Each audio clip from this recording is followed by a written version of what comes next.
Olá, meus amigos, estamos felizes de estarmos aqui de retorno para o canal Lições de Amor, já no nosso atual local, onde nós fazemos as gravações. Este é o quadro que visa se debruçar sobre as obras do Espírito Amélia Rodrigues, e em especial nós estamos estudando Luz do Mundo, psicografia de Divaldo Pereira Franco, já chegando no final dessa obra, mas não se preocupem que nós teremos a continuidade das obras, né?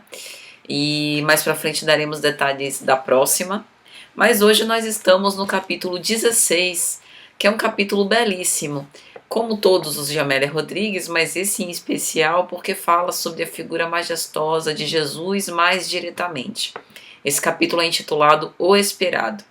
E como habitualmente a Amélia faz, ela coloca uma citação para o texto do Novo Testamento, sobre o qual ela vai entretecer, vai fazer as suas considerações, as suas elucidações tão cariciosas. E hoje, então, nós estamos no capítulo 17 de Mateus, versículos 9 a 13. Então, Amélia vai reportar, portanto, essa citação evangélica que nós utilizamos aqui como base a Bíblia de Jerusalém. Os teólogos eles colocaram o seguinte título: Uma pergunta a respeito de Elias.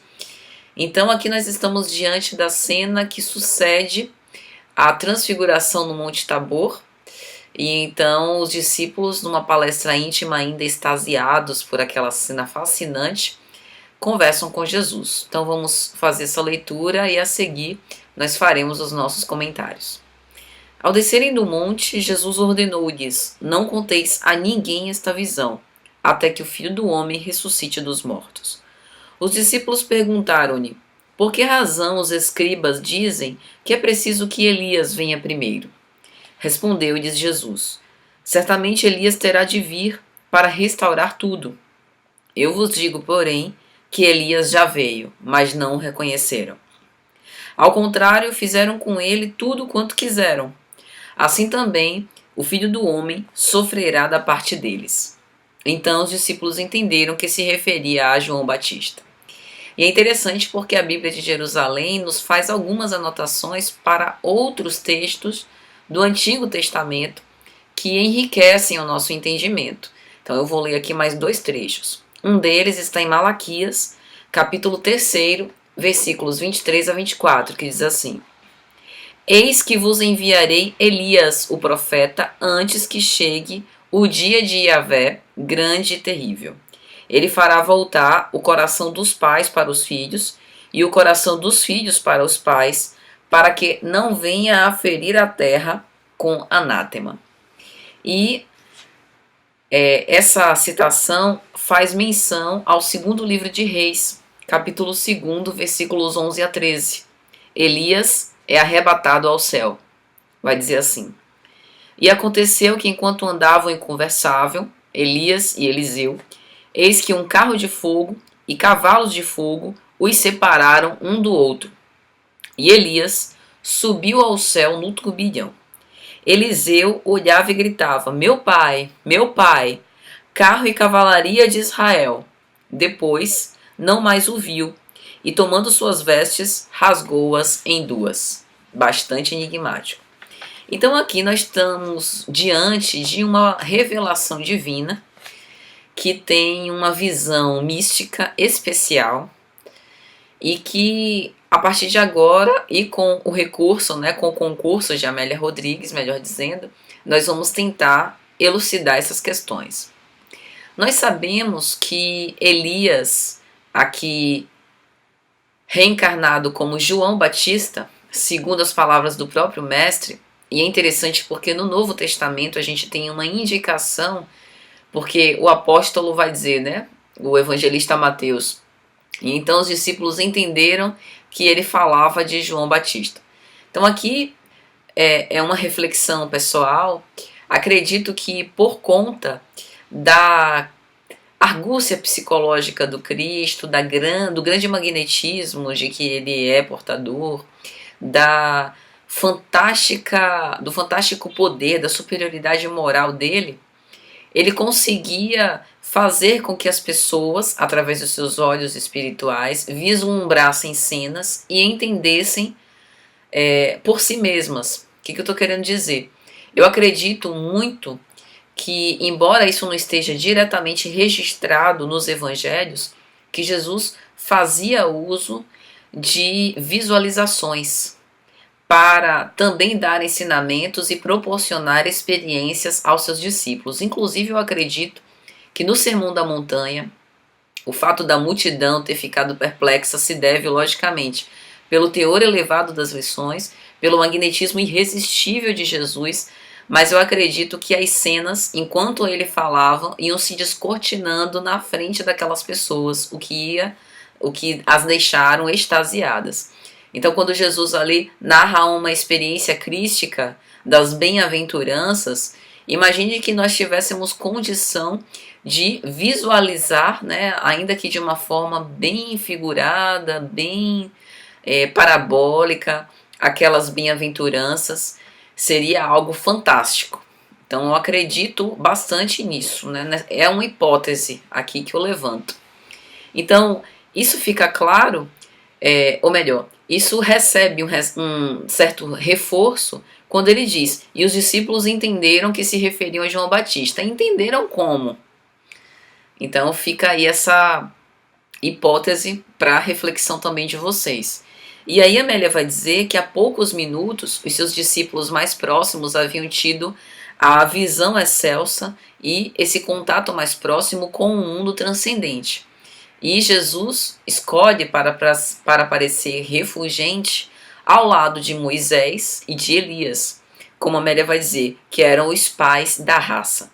Então a raça de Israel, ela tinha um profundo respeito por Moisés, por ser o autor da primeira revelação, e também por Elias. E aí Amélia vai explicar. Elias fazia parte da vida espiritual de Israel. Chibateara a idolatria e fizera anunciar o esperado libertador, que um dia faria de Israel o povo superior da terra. Então todos aguardavam ansiosamente pela volta de Elias. Logicamente que as mentes humanas aguardavam a volta de Elias, tal qual ele é narrado lá no livro de Reis, né?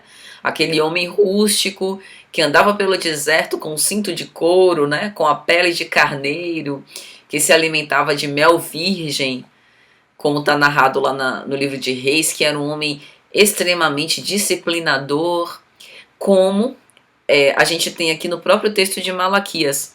Ele fará voltar o coração dos pais para os filhos. Ora, ele está falando aqui do dever paternal, filial, desse amor ao dever, desse respeito às leis divinas, do honrar pai e mãe, ou seja, voltando com aqueles mandamentos trazidos pelo decálogo, né? Falando sobre instituições familiares que seriam as primícias, ou melhor, seria a preparação do terreno para as sementes de amor trazidas pelo Evangelho de Jesus. Só que, como Jesus adiantou, fizeram dele, né, ou melhor, constatou, porque já tinha ocorrido, fizeram dele o que quiseram.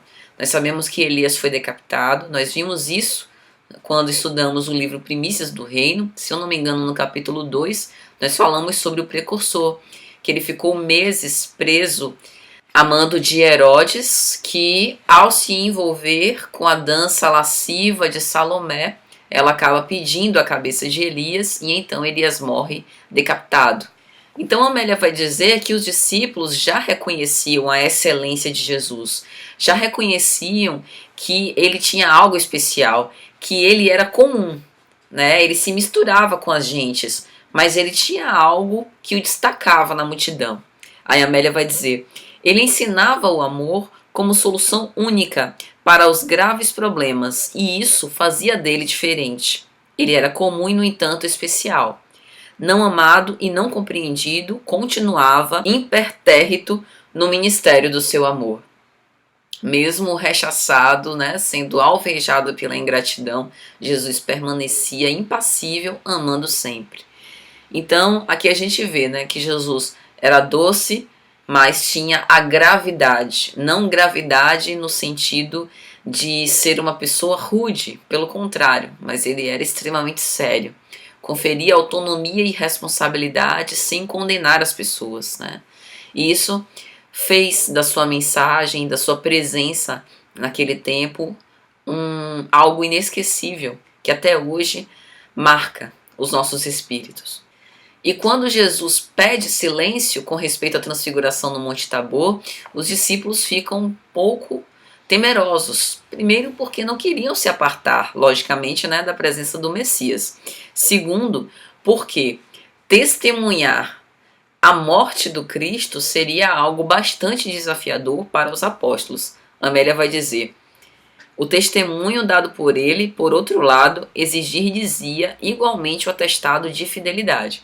E eles receavam não estar preparados, como efetivamente a grande maioria não estava. Nós temos essa lembrança marcada pelo povo eleito de Israel. Elias, como vai dizer Amélia, todos recordavam as batalhas travadas contra os adoradores de Baal nas margens do rio Quinzon, implantando no seio dos bárbaros o culto do Deus único, mas não puderam reconhecê-lo. João Batista morto ressurgia agora em Elias espiritual vivo. Então os apóstolos tiveram certeza de que Jesus efetivamente era esperado. E aí Amélia vai dizer: começava agora o reino de Jesus, em sementes de luz e amor atiradas na direção do mundo todo e da humanidade inteira. E o interessante dessa passagem é essa cooperação e solidariedade. Como cada um tem a sua função específica, o seu quinhão de responsabilidade, a sua missão, ainda que seja aparentemente pequena, profundamente importante. João Batista, na época em que ele estava fazendo o batismo, em especial o batismo de Jesus, há um texto no Novo Testamento em que ele vai dizer: é preciso que ele cresça e que eu diminua. A humildade de reconhecer o seu papel e de saber que todos nós estamos colaborando para essa construção do reino de Deus, através da tolerância e do respeito mútuo, saber que nós todos vamos construindo os nossos próprios caminhos que irão nos levar até Deus, é algo bastante consolador e nos faz exercitar a fraternidade com maior segurança e certeza de que no futuro nós colheremos conforme houvermos semeado. Então é isso, meus amigos, que Jesus abençoe a todos e até a próxima, se Ele permitir.